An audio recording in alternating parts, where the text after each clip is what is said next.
Só que esse título Deus, na verdade um ídolo adorado na Grécia. Deus, na verdade, é o próprio Zeus. Era um ídolo que era adorado na mitologia grega. E qualquer documentário nós podemos ver isso. Eu gostaria que você assistisse agora um documentário que mostra que Deus e Zeus são, na verdade, o mesmo ídolo. É um mito, mas qual sua relação com a realidade? Em 2003, na base do Monte Olimpo, um templo perdido foi descoberto. Ele foi o ponto central da cidade antiga conhecida como Dion e era dedicado a Zeus. Dion é uma cidade construída na base do Monte Olimpo, então é bem perto do lar dos deuses e deusas olímpicos. E era onde Zeus vivia na mitologia grega. Na verdade, o nome da cidade Dion significa Zeus. O templo de Dion data do 5º século a.C., a era de ouro da mitologia grega. Espalhados pelo local há blocos de mármore com desenhos inconfundíveis. Águias. Na Grécia Antiga, as águias eram o símbolo divino de Zeus. E há mais. Essa estátua sem cabeça foi encontrada em um leito de rio próximo. Nessa base de 2.400 anos estão esculpidas 3 palavras: Zeus, o Superior. Há uma discussão entre especialistas sobre o que significa essa referência de superior. Alguns acreditam que a estátua pode ser um elo perdido entre a adoração a muitos deuses da Grécia e a filosofia monoteísta de cristãos e judeus. E que essa descoberta é prova de que os gregos estavam abraçando a ideia de um só Deus por conta própria antes da chegada do cristianismo. Os gregos às vezes identificam esse Deus superior como Zeus. Afinal, a palavra Zeus, em sua forma nativa Theos, é que gera a palavra Deus. As 7 maravilhas, disse que as outras 6 maravilhas nós honramos, mas Zeus nós veneramos. Por quê? Por que esta estátua gerava uma emoção tão profunda? Bem, a resposta estava em seu rosto, seu lindo rosto de marfim polido. Fídias, segundo um crítico, nos deu a face de Deus. Ele acrescentou a religião. E é claro, Fídias fez seu Deus na imagem de um homem. E assim fazendo um novo Deus, ele fez um novo homem. E nenhum artista pode alcançar mais do que isso. A estátua se perdeu. Mas, incrivelmente, a oficina onde ela foi feita ainda existe. Uma sala forte, cujas paredes imensas protegiam a tonelada de ouro que os artífices usaram para fazer a estátua. E as grandes quantidades de presas de marfim também. Aqui, podemos ver o perfeccionismo de Fídias. Sua oficina foi construída precisamente no mesmo ângulo em relação ao sol do templo. Fídias podia ver exatamente como a luz da porta do templo iria incidir na estátua. Aqui, então, ele provavelmente planejou aquela piscina de óleo para refletir a luz no rosto da estátua. A oficina tinha exatamente o mesmo tamanho da sala do templo. Com precisão, Fídias planejou a incrível mudança de escala em torno de Zeus. Tanto cuidado, tanta perfeição. O pequeno museu ao lado de Olímpia tem uma caixa inteira da escavação do estúdio de Fídias. E isso pertencia a Fídias. Tem uma pequena xícara que tem gravado embaixo: eu pertenço a Fídias. É a xícara de café dele. Quanto ao resto, bem, esses são os materiais e ferramentas que produziram uma das 7 maravilhas do mundo. Vejam, aqui está o marfim e o osso que era a pele da grande estátua.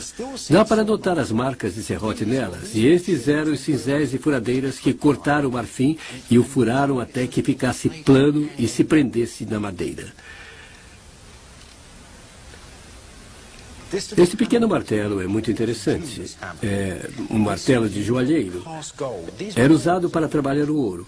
Estes moldes no fundo foram usados para montar o ouro na forma exata que desejavam, ou talvez para esticar o marfim. Os gregos antigos tinham um jeito misterioso de esticar e dobrar o marfim. Quando os visitantes vêm aqui e olham esta caixa, acho que a coisa que mais os impressiona é a pequenez dos materiais. É a pequenez das ferramentas. É muito estranho. A maior estátua inteira do mundo, feita com essas ferramentas minúsculas. A verdade é que são equipamentos de joalheria. A maior estátua do mundo foi feita como uma joia. O final veio com os cristãos.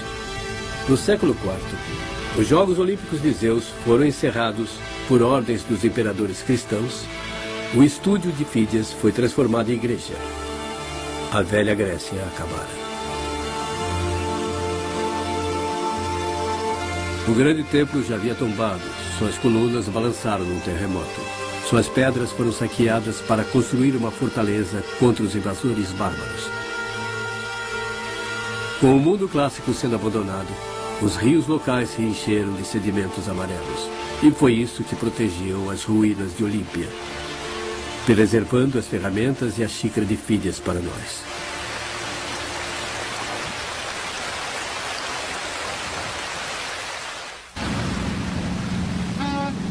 A grande estátua de Zeus tinha sido carregada, levada para Istambul, ou Constantinopla, como era chamada. No tempo dos primeiros imperadores católicos, a cidade do Golden Horn tinha uma das coleções de arte mais extraordinárias que o mundo já tinha visto.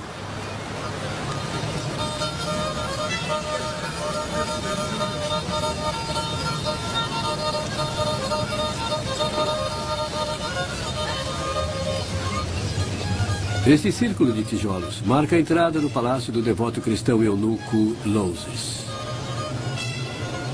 Ele comandou o fechamento dos templos. Ele colecionava esculturas pagãs e as expunha em seu palácio. O maior prêmio de todos ficava no final do corredor. Uma estátua de Zeus de 800 anos. Ela ficava ali no nicho, como no fundo de uma igreja, tão alto como aquelas árvores. Aqui ficou por 60 anos, mais ou menos. Então foi destruída numa revolta na cidade. De certa forma, ainda está aqui até hoje, porque a grande face do Zeus de Fídias se tornou a face de Cristo onipotente para a Igreja Oriental.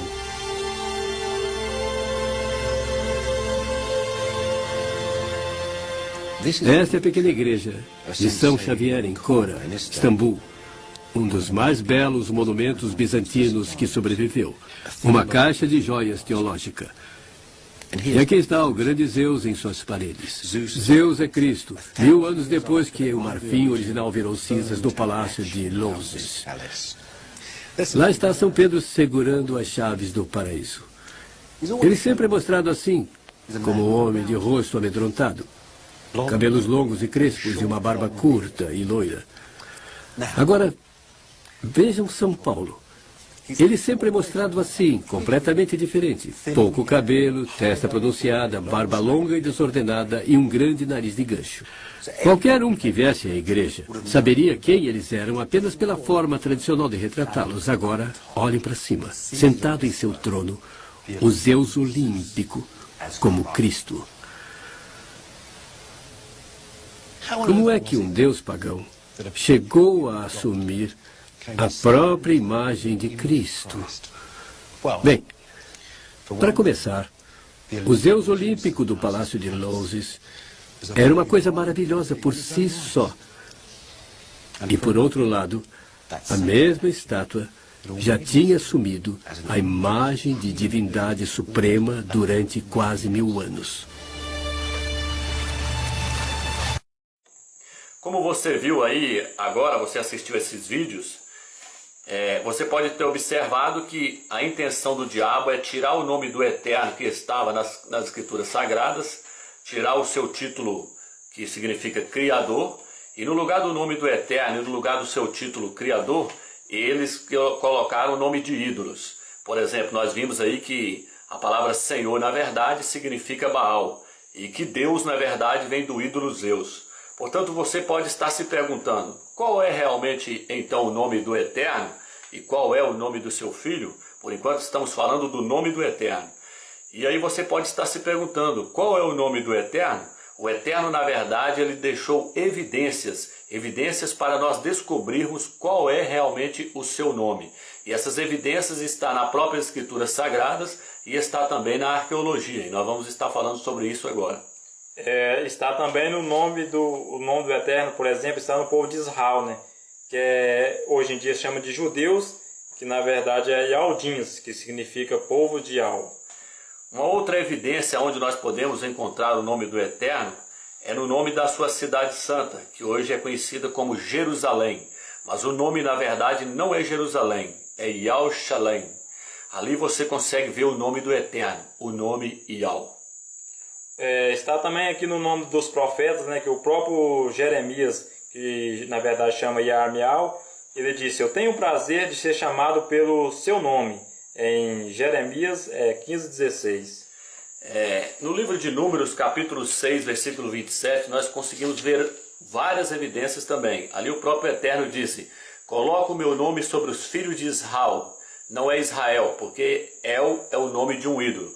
O nome é Israel. Coloca o meu nome sobre os filhos de Israel e eu os abençoarei.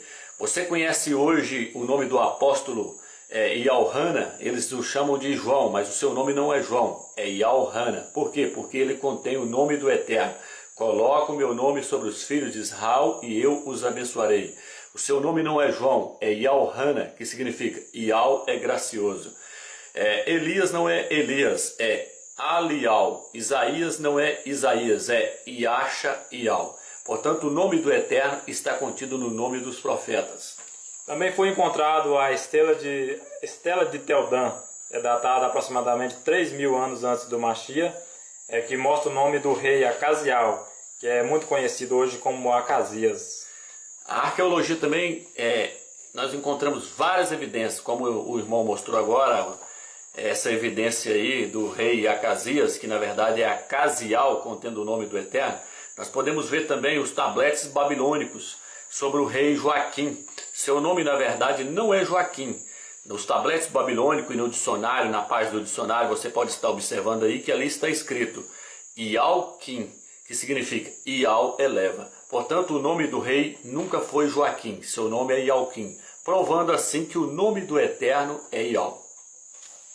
Existe um pergaminho datado de 100 anos antes do Messias, que foi achado na gruta de Quirã. Neste pergaminho aparece escrito o nome do Eterno, aparece em grego, ali está escrito Ial. Portanto, o pergaminho datado de 100 anos antes do Messias, ali mostra que o nome do Eterno é Ial. Bom, nós estamos aqui para falarmos agora um pouco sobre o nome do Filho do Eterno. Por quê? Porque este nome também foi escondido da humanidade. Esse nome que muitos conhecem hoje como Jesus é um nome inventado e confeccionado pelos homens. Este não é o verdadeiro nome do Filho do Eterno.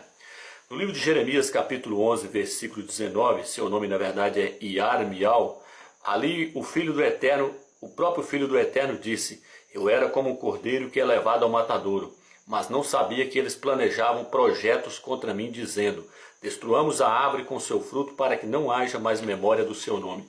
Portanto, a intenção de Satanás não era apagar somente o nome do Eterno de todas as traduções que foram feitas para outro idioma.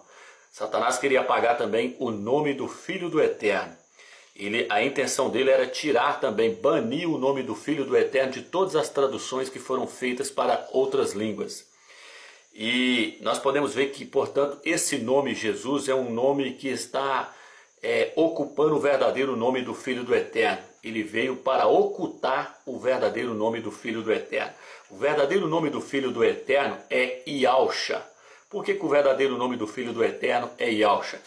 Porque o Filho, ele herdou o nome do seu Pai em seu nome. Isso está no livro de Hebreus, capítulo 1, versículo 4, e Filipenses, capítulo 2, versículo 9 e 11. Ali diz que o Filho herdou o nome que está acima de todo nome. O nome do Filho do Eterno é Yalcha. E o nome do Eterno está no seu nome. O nome do Eterno é Ial. Esse nome Jesus, ele é um nome falso, pois o nome do Pai Ial, ele não está em seu nome.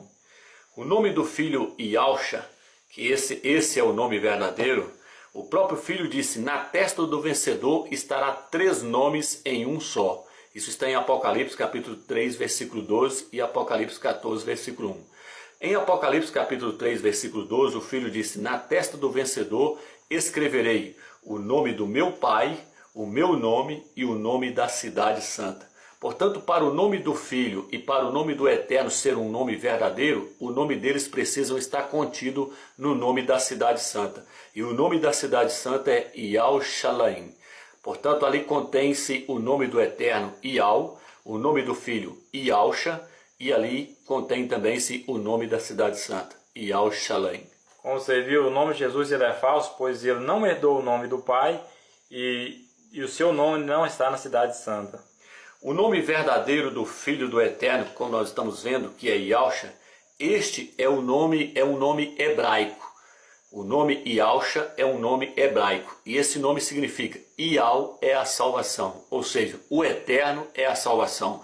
Por isso que o Eterno disse, coloque na criança o nome de Yahusha, pois ele salvará o seu povo dos seus pecados. Já que o nome de Jesus é totalmente diferente. Ele veio do latim Jesus. Significa isto é pouco. Você pode ver lá no Google Tradutor, do latim para o português, você coloca assim, espaço Zos, que vai dar isto é o pouco. Portanto, se esse nome Jesus no latim, Jesus, significa isto é um porco, como o irmão mostrou, não pode ser verdadeiro, porque estaremos blasfemando contra o Filho do Eterno. Já o verdadeiro nome do Filho do Eterno, Yahusha, esse é o seu verdadeiro nome. Como eu disse, é um nome hebraico, pois ele era Yaldim, que vocês conhecem hoje como judeus. Ele era um Yaldim e ele veio da Terra Santa, Israel. Agora já esse Jesus que prega hoje, ele é falso, pois ele é romano e ele veio lá do Vaticano. Portanto, esse nome Jesus, que surgiu em Roma, no Vaticano, não pode ser o nome verdadeiro. O nome verdadeiro é Yahusha, que veio da Terra Santa, Israel. Yahusha é o verdadeiro, pois o seu nome existe desde a época de Moisés, desde a época de Masha.